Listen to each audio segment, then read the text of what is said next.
ஒன்றும் இல்லை, நடைபெற்று முடிந்திருக்கக்கூடிய சட்டமன்ற கூட்டத்தொடரில் நான் நிறைவாக காவல்துறை மானிய கோரிக்கைக்கு பதில் அளித்து பேசுகிற போது, தமிழ்நாட்டை பற்றி சொல்லுகிற போது, தமிழ்நாடு ஏற்கனவே எப்படி இருந்தது, இப்போது எப்படி மாறி இருக்கிறது, எந்த வளர்ச்சியை கண்டிருக்கிறது என்பதை பற்றி குறிப்பிட்டு சொல்வதற்காக ஒரு உதாரணத்தை சொன்னேன். ஊர்ந்து கொண்டிருந்த தமிழ்நாடு இன்றைக்கு கம்பீரமாக நம்முடைய ஆட்சியில் திராவிட ஆட்சி நின்று கொண்டிருக்கிறது என்று சொன்னேன். அதற்கு எதிர்கட்சியினுடைய துணைத் தலைவர் உதயகுமார் அவர்கள், அதெல்லாம் நான் பேசி முடிச்சதுக்கு பிறகு அதோடு விட்டுருந்தா அந்த பிரச்சனையே வந்திருக்காது, நான் பேசி அதோடு போயிருக்கோம், வெளியிலையும் வந்திருக்காது, பிரபலமாக செய்தியும் வந்திருக்காது, தானாக வந்து மாட்டிக்கொண்டார்கள். நான் பேசி முடித்ததற்கு பிறகு எழுந்து சபாநாயகரை பார்த்து, முதலமைச்சர் சிறப்பாக பேசினார், தெளிவாக பேசினார், அழகாக பேசினார், ஆனால் இடையிலே ஊர்ந்து வந்தது என்பதை மட்டும் அவைக்கு ஒரு விருது நீக்க வேண்டும் என்று சொன்னார். நான் உடனே கேட்டேன், ஊர்ந்து என்பது அவளுக்கு பிடிக்கவில்லை என்று சொன்னால் தவழ்ந்து என்று போட்டுக்கொள்ளுங்கள் என்று சொன்னேன். குழந்தைகள் தவழ்ந்து வர்றது தப்பா சொன்னேன். ஏற்கனவே எஸ்டிபிஐ உடைய மாநாட்டில் இதே எடப்பாடி பழனிசாமி அவர்கள் அவருடைய புகழை பற்றி பேசுகிற போது, அவர் எப்படியெல்லாம் முதலமைச்சர் பதவிக்கு வந்தார் என்பதற்கு அவரே பேசியிருக்கிறார். நான் தவழ்ந்து தவழ்ந்து தவழ்ந்து படிப்படியாக வந்து முதலமைச்சராக வந்திருக்கிறேன் என்று அவரே பேசியிருக்கிறார். அது இப்போ வைரலாக ஓடிக்கிட்டு இருக்கு. இப்போ நான் நேற்று பார்த்தேன், அதுக்கு முன்னாடியே பார்த்துருந்தா நானும் அதை சொல்லியிருப்பாங்க சட்டமன்றத்தில். நேற்று அந்த வைரலில் பார்த்தேன். எதுக்காக சொல்கிறேன்னா, அப்போ கூட கேட்டேன், விடாமல் அந்த தவழ்ந்து வேண்டாம் அப்படின்னு சொல்லிக்கிட்டே இருக்காரு யார், உதயகுமார் எதிர்ச்சி சட்டமன்றத்தில். அதை எடுத்துருங்கன்னு நான் சொன்னேன். அது அன்பார்லிமெண்ட் விட கிடையாது. யாரையாவது குறித்து நான் பேசி இருப்பதாக நீங்கள் கருதினால் யார் என்று சொல்லுங்கள், நான் எடுத்து விடுகிறேன், அதற்கு நானே சிபாரிசு செய்கிறேன் என்று சொன்னேன். உட்கார்ந்து விட்டார். இதான் நடந்துச்சு. எதுக்காக சொல்றேன்னா, நம்முடைய வேலுவர்கள் பார்ப்பதற்குத்தான் கொஞ்சம் அமைதியாக இருப்பார். ஆனால் ஒரு செயல் வீரனாக எதை பற்றியும் கவலைப்படாத வகையில், எதற்கு அஞ்சாமல் அவர் பணியாற்றுகிற அந்த பாங்கை பார்த்து நாங்களெல்லாம் பெருமைப்படுவது உண்டு. அதனால்தான் இன்றைக்கு மயிலை தொகுதியுடைய மக்களுடைய அன்பை பெற்று ஆதரவை பெற்று சட்டமன்ற உறுப்பினராக தேர்ந்தெடுக்கப்பட்டு இன்றைக்கு கம்பீரமாக மக்கள் பணியை ஆற்றிக் கொண்டிருக்கிறார் என்பதை பார்க்கிற போது நான் உள்ளபடியே மகிழ்ச்சி அடைகிறேன். அவர் சமூக வலைத்தளங்களில் போடக்கூடிய செய்திகளை எல்லாம் நான் பார்ப்பதுண்டு. அதில் காற்று வரைகிறது அவர் ரொம்ப வல்லவர். அந்த காற்றுனெல்லாம் பார்த்தோம்னா ரொம்ப அமைதியாக, ரொம்ப மரியாதையாக, ரொம்ப தேவையில்லாத விமர்சனங்கள்லாம் வராத வகையில் நம்முடைய கொள்கைகளை,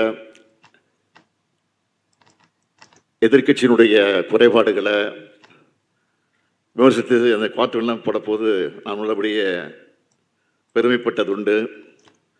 ஆக களப்பணியாக இருந்தாலும் சோசியல் மீடியா பணியாக இருந்தாலும் அந்த ரெண்டிலும் தீவிரமாக இருந்து நம்முடைய வேலுவர்கள் பணியாற்றி கொண்டிருக்கிறார்கள். அப்படி செயல்படக்கூடிய தம்பி வேலு அவர்கள் இல்லத்தில் நடக்கக்கூடிய இந்த மனு விழா நிகழ்ச்சியில கலந்து கொண்டு நான் வாழ்த்து வந்திருக்கிறேன்.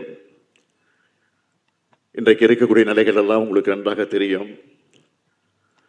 ஏறக்குறைய ஒரு மாத காலத்திற்கு மேலாக சட்டமன்ற கூட்டத்தொடர் நடந்து முடிந்திருக்கிறது. அந்த சட்டமன்ற கூட்டத்தில் ஒவ்வொரு நாளும் நம்முடைய திராவிட மாடல் அரசின் சார்பில் மானிய கோரிக்கைகளை விவாதித்து அதற்கு அமைச்சர்கள் பதில் சொல்லுகிற நேரத்தில் என்னென்ன திட்டங்களை எல்லாம் சொல்லியிருக்கிறோம். அதைத் தொடர்ந்து 110 விதியை பயன்படுத்தி என்னென்ன பணிகளை எல்லாம் நாம் நிறைவேற்றப் போகிறோம். அதற்கு பிறகு கவன ஈர்ப்பு தீர்மானத்தில் என்னென்ன பிரச்சனைகள் எல்லாம் சுட்டி காட்டியிருக்கிறோம் என்பதை பற்றியெல்லாம் நீங்கள் தொலைக்காட்சிகளில் அல்லது சமூக வலைதளங்களில் பத்திரிகைகளில் நீங்கள் இதெல்லாம் நன்றாக பார்த்திருப்பீர்கள். ஆகவே இன்றைக்கு மற்ற மாநிலத்திற்கு மட்டுமல்ல, இந்தியாவிற்கு உலகத்திற்கே வழிகாட்டக்கூடிய ஒரு சிறப்பான ஆட்சியை இன்றைக்கு நாம் நடத்தி கொண்டிருக்கிறோம். தேர்தல் நேரத்தில் என்னென்ன உறுதிமொழிகளை வாக்குறுதிகளை சொல்லியிருக்கிறோமோ அந்த வாக்குறுதிகளை படிப்படியாக இன்றைக்கு எப்படியெல்லாம் நிறைவேற்றிக் கொண்டிருக்கிறது உங்களுக்கு நன்றாக தெரியும். ஆகவே இப்பொழுது சொல்லப்பட்டிருக்கக்கூடிய அந்த உறுதிமொழிகளும் விரைவாக நிச்சயமாக உறுதியாக நிறைவேற்றப்பட்டு நான் உறுதியோடு சொல்லுகிறேன். 2026ஆம் ஆண்டு இங்கே கூட பேசுகிற போது சிலர் சொன்னார்கள், கண்ணப்பன் தான் பேசுகிற போது சொன்னார் 200 அல்ல 220 வரும்னு சொன்னார். என்ன கஞ்சம் அதில் உங்களுக்கு 234 சொல்லுங்களேன். வந்தாலும் ஆச்சரியம் இல்லை. என்னால் போகிற இடங்களெல்லாம் நான் அந்த வரவேற்பை பார்க்குறேன். ஒவ்வொரு மாவட்டத்திற்கும் போகிற போது நான் 4 கிலோமீட்டர் 5 கிலோமீட்டர் நடந்தே போகிறேன். அப்போ மக்கள் திரண்டு வந்து வரவேற்கக்கூடிய அந்த காட்சியை பார்க்கிற போது உள்ளபடியே மெய் செலுத்து போகிறேன். ஆகவே நிச்சயமாக உறுதியாக நம்ம எதிர்க்கக்கூடியவர்கள் எந்த நிலையில் வந்தாலும் சரி, எப்படிப்பட்ட கூட்டணி வச்சுக்கிட்டு வந்தாலும் சரி, ஒரு கை பார்ப்போம் என்ற அந்த உணர்வோடு தான் இன்றைக்கு நாம் நம்முடைய கடமை ஆற்றிக் கொண்டிருக்கிறோம். இது பற்றியும் கவலைப்பட வேண்டிய அவசியம் இல்லை.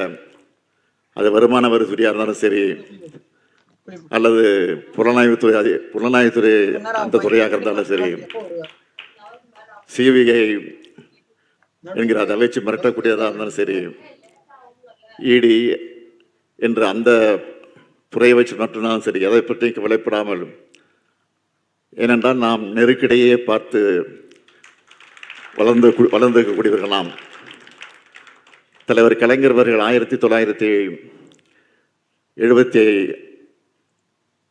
1975ஆம் ஆண்டு இந்தியாவில் நெருக்கடியில் அமுல்படுத்தப்பட்ட போது அதை எதிர்த்து இந்தியாவிலே முதல் குரல் கொடுத்தவர் நம்முடைய தலைவர் கலைஞர் அவர்கள். ஆட்சி பொறுப்பில் இருக்கிறோம். ஆட்சி பொறுப்பில் இருக்கிற நேரத்தில் டெல்லியிலிருந்து 2 தூதுவர்கள் வந்தார்கள். கோபாலபுரத்துக்கு வந்தாங்க. தமிழ் தலைவருடைய கலைஞருடைய இல்லத்துக்கு வந்தாங்க. நீங்கள் நெருக்கடி நிலையை ஆதரிக்க வேண்டாம், எதிர்க்காமல் இருக்க வேண்டும். உங்கள் ஆட்சிக்கு இன்னும் சில நாட்கள் தான் இருக்கு, சில மாதங்கள் தான் இருக்கிறது. நீங்கள் எதிர்க்காமல் இருந்தால் சில மாதங்கள் அல்ல, பல மாதங்கள் நீங்கள் ஆட்சியில் இருக்கலாம்.